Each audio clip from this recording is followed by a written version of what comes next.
Halo Bapak Ibu semuanya, apa kabarnya? Semoga kabar Bapak Ibu guru dimanapun berada tetap sehat-sehat semuanya. Khusus buat Bapak Ibu guru yang mau mengikuti praktis PPG di tahun ini. Kali ini saya akan membawakan soal praktis PPG khusus mata pelajaran IPS bagian yang ke-6 Bapak Ibu ya. Kita langsung aja soalnya. Jenis peralatan terbuat dari batu kasar dan belum diasa digunakan pada masa Paleolitikum adalah A. Kapak sepatu, kapak corong, nekara. B. Kapak penetak, kapak perimbas, alat serpi. C. Kapak lonjong, kapak persegi, pemukul kulit kayu. D. Kapak Sumatera, serpi bila, tulang sampung.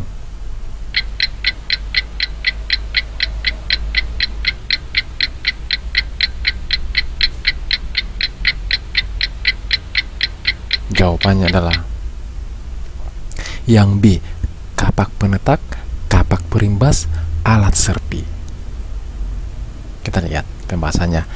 Jenis peralatan pada masa Paleolitikum yang ditemukan oleh von Kuznecke adalah kapak genggam atau kapak penetak, kapak perimbas, dan alat-alat serpi. Itu dia pembahasannya Bapak Ibu ya.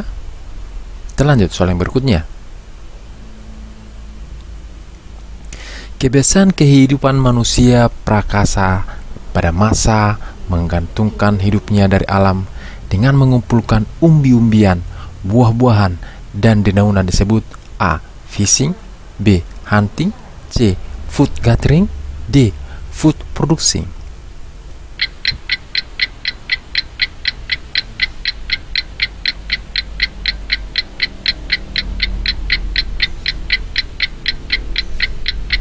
Jawabannya adalah yang C. Food gathering. Kita lihat pembahasannya. Food gathering adalah masa di mana manusia purba mempertahankan hidupnya dengan cara berburu dan mengumpulkan makanan atau meramu.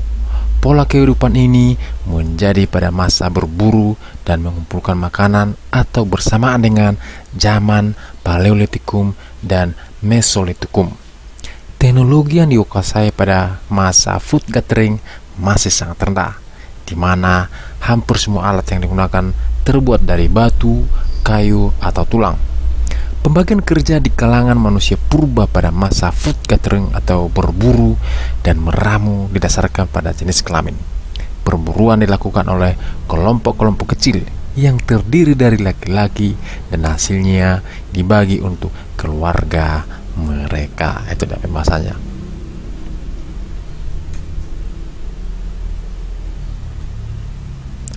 Hasil kebudayaan manusia yang dapat menunjukkan kehidupan zaman pra-aksara sudah berakhir di Indonesia adalah A. Kemahiran manusia membuat berbagai peralatan dan perkakas dari logam. B. Tradisi pendirian bangunan dari batu yang berukuran besar. C. Kebudayaan Abrikosaurus ditemukan di Besuki, Bojonegoro. D. Penemuan prasasti Yupa yang menerangkan awal mula kerajaan Kutai.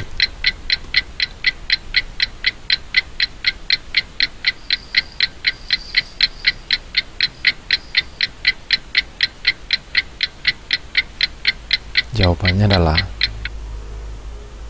yang D.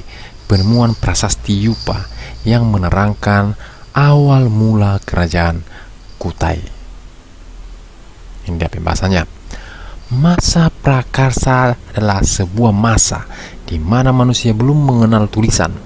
Masa ini ditandai dengan manusia yang masih menggunakan batu dan logam sebagai teknologinya kala itu.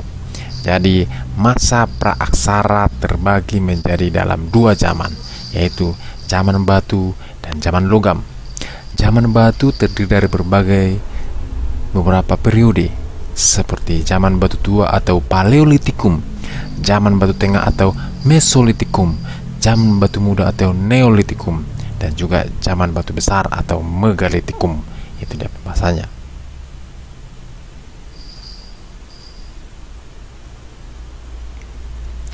Sesuai dengan standar proses pendidikan dalam kurikulum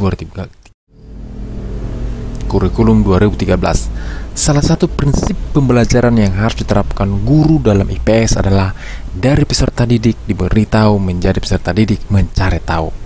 Berdasarkan prinsip ini, maka pendekatan pembelajaran yang harus digunakan guru IPS adalah A.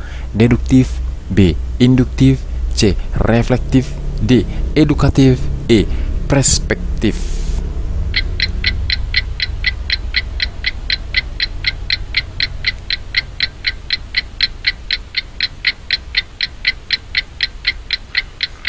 Jawabannya adalah induktif. Kita lihat pembahasannya. Prinsip-prinsip pembelajaran merupakan aspek kejiwaan yang perlu dipahami setiap pendidik selaku tenaga profesional yang memikul tanggung jawab besar dalam mencerdaskan anak bangsa. Karakteristik atau ciri dari pendekatan induktif ini meliputi dimulai dengan melakukan pengamatan terhadap hal-hal yang bersifat khusus. Kemudian, siswa dibimbing guru untuk dapat menyimpulkan generalisasinya atau prinsip hukum yang mengatur hal-hal khusus tersebut. Kegiatan utama siswa adalah mengamati, menyelidiki, memeriksa, memikirkan, dan menganalisis berdasarkan kemampuan masing-masing hal-hal yang bersifat khusus dan membangun konsep atau generalisasi atau bersifat-sifat umum berdasarkan hal-hal khusus tersebut. Siswa memiliki kesempatan ikut aktif di dalam menemukan suatu rumus atau formula umum yang diperoleh dari penyelidikan. Contoh-contoh khususnya, memiliki semangat untuk menemukan adanya kesadaran akan hakikat pengetahuan dan mampu berpikir logis, menemukan dan memahami rumus atau truma tersebut membutuhkan waktu yang tidak singkat.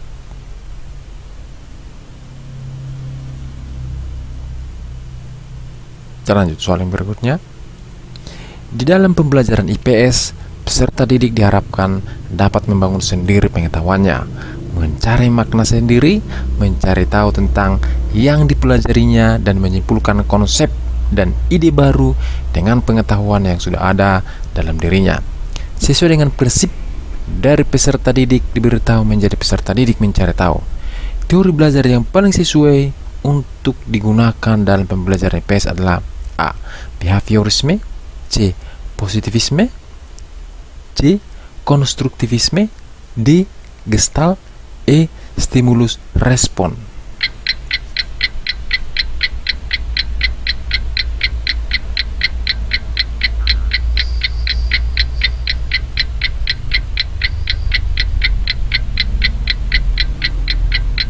Jawabannya adalah C. Konstruktivisme. Kita lihat pembahasannya. Pembelajaran yang bersifat membangun atau konstruktivisme adalah jawaban ketika siswa sudah tidak bisa diberi pembelajaran satu arah. Pembelajaran konstruktivisme memberi kesempatan pada siswa untuk bereksplorasi dengan media dan bahan ajar yang ada dan aktif untuk menggali informasi di dalamnya. Pengertian teori belajar konstruktivisme adalah teori belajar yang mengedepankan kegiatan mencipta serta membangun dari sesuatu yang telah dipelajari. Kegiatan membangun atau konstruktif dapat memacu siswa untuk selaku aktif sehingga kecerdasannya akan turut meningkat.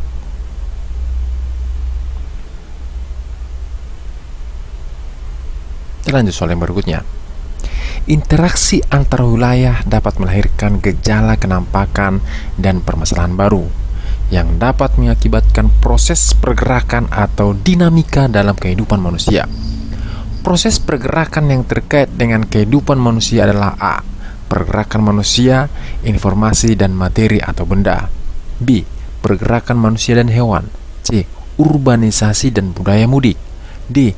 Pergerakan barang dan jasa. E. Pergerakan migrasi sirkuler.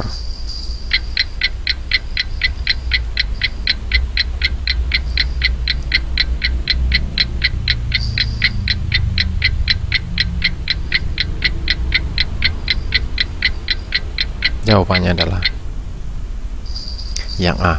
Pergerakan manusia. manusia, informasi dan materi, atau benda? Yang A jawabannya. Kita lihat pembahasannya. Adanya wilayah yang saling melengkapi atau regional complementary. Adanya dua wilayah yang memiliki potensi atau ketersediaan sumber daya yang berbeda akan melakukan interaksi. Di satu pihak, ada wilayah yang surplus sumber daya tertentu, seperti produksi pertanian dan bahan galian. Dan di lain pihak, ada wilayah yang minus sumber daya alam tersebut, tapi memiliki surplus sumber daya lainnya. Adanya dua wilayah yang memiliki kelebihan dan kekurangan sumber daya inilah yang memperkuat terjadinya interaksi antar wilayah untuk saling melengkapi kebutuhan, di mana masing-masing wilayah berperan sebagai produsen sekaligus konsumen. Berikutnya mengenai kesempatan untuk berintervensi atau intervening opportunity. Kesempatan berintervensi artinya adanya kemungkinan perantara yang bisa menghambat timbulnya interaksi antar wilayah, atau dengan kata lain, intervening opportunity dapat diartikan sebagai sesuatu keadaan yang menyebabkan lemahnya jalinan interaksi antar wilayah karena terdapat alternatif pengganti kebutuhan. Berikutnya mengenai kemudahan pemindahan dalam ruang atau spatial transferability. Faktor kemudahan pemindahan manusia, barang, jasa, gagasan, dan informasi antar satu wilayah dan wilayah lainnya juga berpengaruh terhadap interaksi yang terjadi di antara keduanya. Demikian soal-soal pretest PPG tahun ini khusus mata pelajaran IPS. Semoga bermanfaat buat Bapak Ibu guru semuanya. Sekian dan terima kasih.